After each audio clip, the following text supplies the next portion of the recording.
So the truth is, I think the product is maybe only 20% of the job.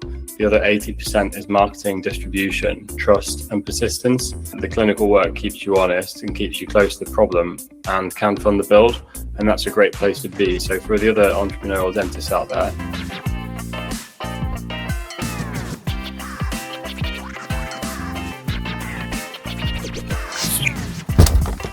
Welcome back to another exciting episode of the Business Narrative. Today we have another hidden hero. He previously served in NHS and now he is running his own business. He is none other than Tristan Tinn. He's the founder of HelpDental. Tristan, thank you so much for your precious time. thank you. It's great to be here. The pleasure is all mine. I want to start conversation from here. You had a stable job at NHS. We want to know, audience want to know, why did you left that job? And on the other side, did you thought that systems were limiting your ambitions? I qualified as a dentist. I worked in the NHS, and within months I moved into private practice.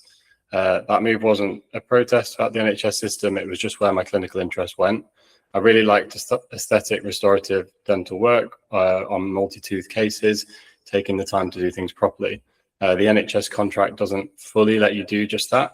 So I'm currently fully private, but winding down my clinical commitment to step on to HelpDental. And I suppose the thing that pushed me towards building it wasn't leaving the NHS, though. It was struggling with intermittent white space in my diary, which was a recurring theme in both sectors. And on the patient side, people couldn't find a dentist who could see them. And that gap is exactly what I went after. Uh-huh. Every entrepreneur has that pivotal moment. So I want to know, like, what was the exact moment when you decided that you want to stop working for others and you want to practice dentistry in your own way? Because having your own unique, broad vision for an entrepreneur is the most important thing. So it wasn't really a single moment. It was more a slow accumulation. You're in the surgery, you've got an hour of capacity and your phone's not ringing, but you know that there's people locally who need to be seen. And the friction between those two facts just got harder and harder to ignore. So patients are calling practices, getting voicemail, getting frustrated with the receptionists, and inquiry forms are going unanswered. Meanwhile, dentists have got diaries that are partially empty, which frustrates both sides at the same time. And once you've seen it from inside for long enough, it stops being annoying and something that you can fix.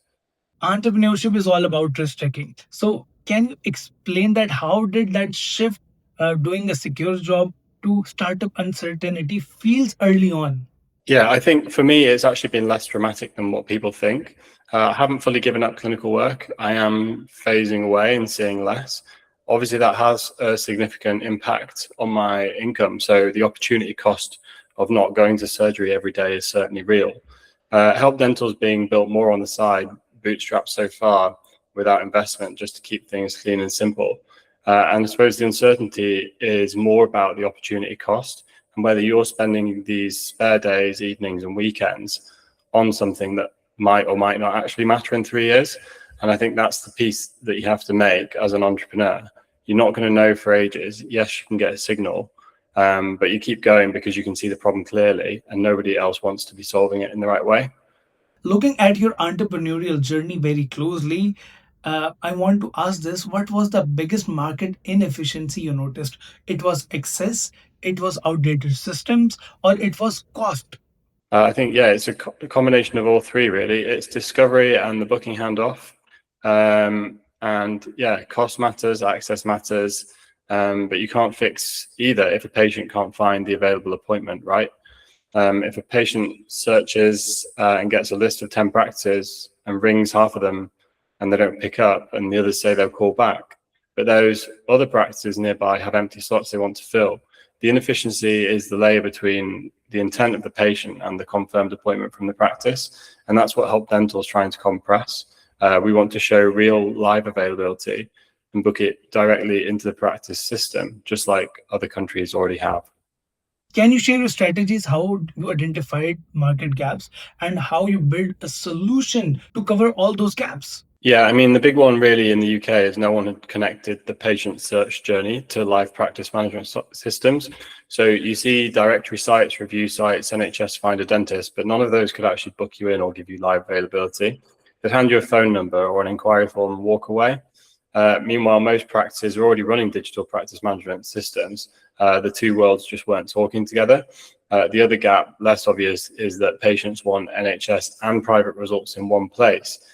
Yes, they might have a preference for one or the other, but at the end of the day, if they've got a toothache and they need to find care, that preference just dissolves. So yeah, they just want a dentist fundamentally. As a dentist, you have spent many years in the market, right? So when did you realize that main problem was not clinics? What was the actual core problem? Can you elaborate? Well, I think within the NHS sector in the UK dental industry, the sort of access problem has been bubbling away since 2006 when the NHS contract was last revised. But I think the thing that I had a unique view on was the operational layer. So I was a dentist who thought in tech and also in systems with some ability to build software. And I don't think there's many of those. And once you see the booking gap from both sides, the patient side and the practice side, it was obvious where I could actually contribute something. Sticking to the inefficiency, you can see clearly and have the skill to fix. In general, we don't talk about harsh realities. As a founder and as a seasonal entrepreneur, can you share one harsh truth founders should accept when they're launching their product in the market? Because this is the most important thing. And previously, you launched a product which cannot make an impact in the market. I think, especially nowadays with vibe coding tools, the building the MVP is the easy part. You can literally ship a decent product in a few months, but it's the distribution layer and getting people to use it, trust it, and pay for it. That's the hard part, and that's what really validates the product, I suppose. And it can take years. And I think if there's funding, then obviously that's your runway. But if you're just a founder, then your runway is just your motivation at the end of the day if you're bootstrapping. And I think a lot of founders fall in love with the build, me included, but then are surprised when the launch isn't quite the finish line, and you quickly realize that it's only the start. Especially in healthcare, practices are cautious, patients are cautious, and you have to earn that right to be in that workflow. So the truth is, I think the product is maybe only 20% of the job. The other 80% is marketing, distribution, trust, and persistence. And I think the other thing worth saying is that product market fit isn't a fixed point that you just hit once with your product. It's constantly evolving and shifting. And the thing that fits the market today won't fit it in 2 years. Right now, the internet is built for humans, but from what I can see happening in tech, that isn't the future. And you have to keep adapting the product to shape how people are actually finding things and trusting things, and that shape is moving fast. Let's create a scenario. If you want to start a business right now, which thing you will going to prefer? Bootstrapping, or you will going to pitch your idea to venture capitalist? Well, me personally, I think I've initially I did think VC was the way to go, and have had interest from VC. But after exploring that path a little bit, I think it depends what you're trying to build. If you're trying to build a unicorn, then yeah, sure, perhaps you should raise. But at the end of the day, I think what I'm trying to do is I'm just trying to solve a specific problem. I don't have a unicorn in mind. Yes, I'd like a healthy lifestyle business out of it. And I think fundamentally the whole point of a lifestyle business is that it's something that frees your time rather than restricts it. And I think one reason I'm wary about getting investors involved is that loss of control. You go from a self-employed entrepreneur with freedom and just yourself behind it to the shackles and expectations of someone else. Well, is that not essentially akin to what employment is, which is the whole thing you're trying to escape in the first place? You have shifted to a marketplace where you are connecting practitioners and patients on the same page. So how this shift happened, and you decided to find a better opportunity in the market. So that's why you started connecting them. So I think it's a bit of both. A marketplace shape is just what the problem demanded. You can't solve the access crisis by going one practice at a time. You need the supply side at scale. But I had to change how I thought about it. Early on, I was thinking like a clinician, what would help my practice? But my practice is too narrow. It's not having real impact. The real question is what makes both sides better off at the same time? Patients get a booked appointment, practices get a filled slot, and neither side has to do the chasing. Once I framed it like that at scale, the product decisions got simpler. As we all know that your first idea didn't pan out in the market and you faced failures, right? So like how you rebuild yourself and how you changed your strategies. Yeah, so I think I realized pretty early I wanted to stop trying to make the existing lead enquiry and callback flow work better. That was my first instinct, really. Yes, you could speed up the inbox, route messages smarter, and make practice respond faster. It didn't matter how clever the routing was. The inbox and the phone itself were the problem, and I think you need to accept that early on. And the answer became, don't just route inquiries; you need to replace them. So use modern tech and book directly into practice system. That's where the agentic layer came into the product. So the shift from optimizing a broken workflow to bypassing it entirely. I suppose the only catch is that not every practice is online for bookings yet and ready for that. And bringing the rest of the market up to speed is a big part of the battle. So, why is the patient experience still inefficient despite recent progress in technology? Yeah, it's really frustrating, especially in dentistry, because there is so much tech and AI going forwards in dentistry.